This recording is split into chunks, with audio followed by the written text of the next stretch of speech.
difference is that you're not letting them forget. Right. It isn't a one-time demonstration, you know, show and go. Right. You do it, and then, you know, like the folks out in Danville I just spoke to, they're on the street corner every single Saturday. They've got anywhere from 1 to 50 people out there with signs. And it used to be that they would get, you know, some people that would flip them the bird and a couple of honks. Now they're getting 100 to 1 honks. And they're keeping it up. Affecting public opinion has its place if used to organize for a specific goal. That's what you're doing. See, you don't need this workshop, all of it. On most issues, legislators know that public opinion is shallow and temporal, changing in intensity as a new issue arises. You are breaking that convention. That is what has happened, and that is why they have never paid any attention to any of the protests of the past. What the majority of people think in January hasn't much to do with elections results in November. That is the most important thing to remember. And even with what we're doing, that is true. An issue that is hot in January may have zero influence in November. We have to be smart enough to understand that, to be on the edge and know what the issues are that we need to be talking about. Polling can be extremely valuable as an accurate tool. This is the place where polling is important. It is an excellent tool when used properly to analyze issues for elective purposes. It can be one of the most powerful weapons in the conservative arsenal, but does it really affect what legislators think? No, it doesn't affect what they think. But if a legislator uses a poll to find out what the issues are that are moving people, it's going to govern how he's going to run his next election. Important to us, as we are getting people to run for the first time with our perspective, we know what the hot button issues are and how we need to push them. In some places, illegal immigration is going to be of importance, and that's what we're going to have to talk about. That's what is going to move people. In some cases, it's going to be taxation. In some cases, it's going to be one of these other conservative issues. And that's what we have to concentrate on. Even though this politician might be an expert in immigration, immigration might not be the issue that is pushing people to vote. So he has to be smart enough to say, okay, I am an expert on immigration. I am very opinionated. I think I am right. But the people don't give a rat's rear end about what I'm thinking about on that issue. What they want to know is how I feel about traditional marriage. And I feel the same thing they do, so that's what I'm going to concentrate on. In order to get them into the game, get them to elect me, and Lord willing, we will all rub off on each other. Not really, especially if it can't be converted into votes at election. Move that fulcrum and start making a difference. In other words, what we've been talking about is it doesn't take that much effort to impact more and more if we just concentrate on doing the right things, moving that fulcrum just a little bit. It's been said that if one moves the fulcrum far enough, the weight of a small man could leverage the world. Politics is the art of leverage, knowing how to move the fulcrum. How? By comprehending that a minority of people can control the direction of government by controlling a minority of the voters. That is a synopsis of what we talked about this morning. Elected office is a leveraged position with politicians having police power and the ability to control the purse strings. We have to, that's just one of the building blocks that we have to understand. Okay? Gaining control of the legislature is a massive leverage. Understanding how to influence those who are elected is leverage. Also knowing in what key districts one should expend energy and money, and in which district it would be a waste of time is leverage. In other words, we've got some awesome candidates that are running in San Francisco against Nancy Pelosi. Great candidates. If we were to spend $10 in that race, or $10 million, we could never win that race. But if we spend $10 or $100 or $1,000 in one of these races where Tim Donnelly ran, or where Mike Morrell is running, or in 5 seats where the Democrats have no idea what we have in store for them, we can actually elect a Tea Party person in one of these districts. Where would it be smarter for us to spend the money? Against Pelosi, or in a place where we can actually elect somebody? Yes. Question. Well, then how can we get a uniform unified point of view is for whom to vote for that on a broad spectrum of geographical location? Organization. It takes communication. It takes reality. We have to be honest with, we have to be true to ourselves and understand we are supporting the candidate against Nancy Pelosi. And the fact that she has a candidate is distracting her.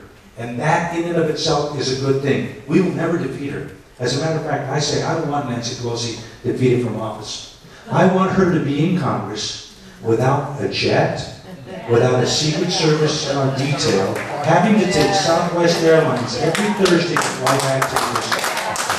That would be emasculating. I would like to have a conservative Republican Speaker of the House say to the esteemed Congresswoman, the Honorable Madam Nancy Pelosi, sit down and shut up. But what we're talking about is knowing globally is what we're talking about here. It's talking about having Oregon here, Paradise here, Redding here, Chico here, coordinating, understanding, okay, we've done our work here to elect good people in our city councils, in our board of supervisors, in our state assembly, our state senate. We have a good congressman. The only thing we're working on is U.S. Senate and governor and stuff like that. But coordinating with those who have in Bakersfield or in the 15th Assembly District, where we can take a guy, Abram Wilson, who as a mayor of Dublin, I believe it's Dublin, the city has a fiscal surplus. They are not laying off any police officers. They are not laying off any city workers because of a proper fiscal management. We have the ability to elect him against the incumbent Buchanan, Assemblywoman Buchanan, who is she's tried really hard to be a moderate. She's tried not to vote on the anti-gun bills and stuff, but she can't resist. The true colors come out. But working together, we will know, we will communicate. The leadership will know where it is we need to focus our resources. Do you feel confident that there is a proposed candidate in San Francisco that has the kahunas to defeat Nancy Pelosi? You know, no, there's no one in San Francisco who can defeat Nancy Pelosi. It is an impossibility. There are only 8% registered Republicans in her district. And it includes all of the Tenderloin. It includes the most left-wing of left-wing people in America. If it were to fall off, immediately the Republicans would come close to gaining parity with the Democrats nationwide as far as registration numbers. That's how many registered left-wing Democrats are. And then when the Republican National Committee through Michael Steele says it is red hat, fire Pelosi, it's an impossibility. Not really. No, it's fire the speaker, emasculating her, not defeating her. It is an impossibility. But we'll talk about the party things, and I think I might answer your question a little better, just a little bit. So knowing which districts we need to spend our resources in, money and volunteer effort. We have to be smart enough to figure out how to volunteer up here to elect somebody down there. In many cases, without ever leaving your home, without ever leaving your hometown, but with your group of people. That's what we're going to talk about. Registering new voters on specific issues and turning them out on primary day is an example of moving the fulcrum. When one of these issues come up, there are actually people who come out to tea parties that aren't registered to vote. Their hot buttons have finally been pushed. And what we need to make sure is that when they come, the number one thing we need to make sure when an issue comes up like that and they come and meet with us is we need to make sure that they're registered to vote. And it isn't so important where they register to vote unless they ask your opinion. And you are thinking in your mind, I'm one of those people that is going to work real hard to capture and take the Republican Party away from the boneheads that have it. Because it used to represent what I believe, but now my beliefs are represented by a Libertarian or a Constitutional Party or somebody else. But the party is there and it's right for the picking. And you might suggest to them, we're not going to become a Tea Party party. We're going to make sure that the Tea Party is running the Republican Party. So that they do what we want. Not they tell us what to do, but they do what we tell them what to do. Okay? Only a small percentage of the citizenry actually casts ballots. That's what we talked about. The persistent voter has some leverage. Their one vote counts for as many as 5 non-voters. Again, remember the minorities, the numbers. It's only a small percentage. It stands to reason that those who control blocks of votes and campaign money have even greater leverage. Being a part of an active, sophisticated political action committee, a PAC, has great impact. It makes sense. You folks have taken the first step of being a massive political voting bloc. When the Tea Parties, as individuals or as a group, coordinate and get together and decide, not only are we going to provide votes, but we're going to provide the much-needed capital to finish the job, to make sure that our folks are elected. We're going to give up a trip to McDonald's for the whole family and contribute $25 a person or a family to elect one of our people. And then we don't have to worry about it, because from that point on, they're going to be making money, raising money from the doctors and the lawyers and the dentists and the realtors and to stay in office. If they're not smart enough to do that, that's okay. But because they are our people, they will know how to do that, how to raise money from all of those interests and still be true to you. Once elected, a city councilman spends millions. A state representative decides votes on the expenditure of billions. And a congressman spends trillions with their vote. And that's leverage. They're leveraging the world. Once in leadership, the office holder can establish who gets what, who works for the government, and who doesn't. That's power. That's leverage. Having the attention of an elected official is also leverage. Calling your elected official, chatting with them, reminding them that you helped elect them, having lunch with them, being a contributor to the campaign, that's leverage. Writing a letter to him had marginal impact. Writing to him as leader of an effective political action committee is leverage. In other words, when one of your leaders sends a letter to one of the elected guys or gals and says, "Yeah, I'm representing my Tea Party in Podum, California. We're only 1,000 members." That's leverage.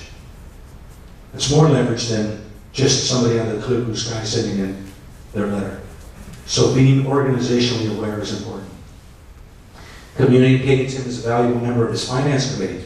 Actually being a part of a legislator's finance committee is not that hard. They're always looking for somebody. They're not always looking for the guy who's going to go out and get $1,000 contributions. But somebody who's a part of a finance committee that goes out and gets $50 or $100, $25 contributions, has smack with them for the rest of his elected career. That's leverage. A $500 contribution to a candidate in a hotly contested primary is huge bucks.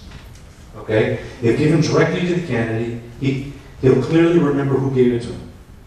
A $500 contribution to an incumbent in a large district doesn't mean spit. Chicken feed.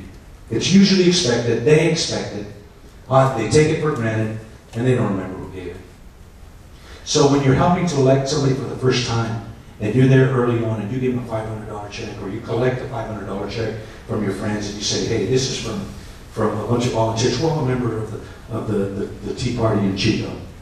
But this isn't an official Chico contribution. We're just all members there. But we want to see you elected. Here's $500 so we all put together to help elect you." He will remember that for the rest of his elected career, especially if he wins. But once he's elected, unless you do your job of keeping their feet to the fire, they begin to expect it. Knowing when to leverage is also important. Politics is a world where perceptions become reality. Obviously, the desired effect is to be perceived as an 800-pound gorilla. If you achieve that image, you'll be surprised at how many people bring you nice yellow bananas. Now, the 800-pound gorilla is not the one who is giving the 800, the $1,000 or the $10,000. It's that one who gave early and they remember, and who can influence other people. Numerical size is important, but not imperative. Which breed of dog would cause